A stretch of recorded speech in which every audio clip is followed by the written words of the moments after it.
যার হৃদয়ে সরিষার দানা পরিমাণ অহংকার থাকে, ওই ব্যক্তি কশিনকালেও আল্লাহর জান্নাতে প্রবেশ করার সুযোগ পাবে না, কশিনকালেও পাবে না।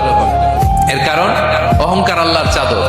আল্লাহ বলে, অহংকার আমার চাদর, বড়ত্ব আমার লুঙ্গি, যে এগুলো ধরে টান দেয় তারে আমি জাহান্নামে নিক্ষেপ করব।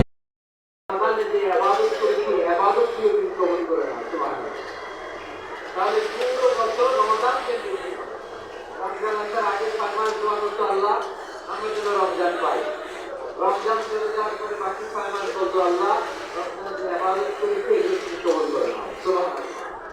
আবার এই শাবান থেকে আল্লাহর হাবিব সাল্লাল্লাহু সবচেয়ে বেশি রোজা রাখতেন। এই শাবান থেকে আমাদের মধ্যে আগমন করবে রমাদান, এবং এই রমাদান মুবারক আল্লাহ তাআলা আমাদের জন্য সিয়াম ফরজ করেছেন। কি ফরজ করেছেন?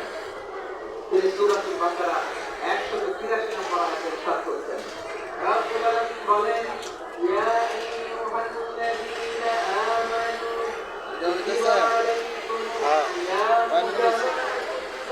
Say again. Say again.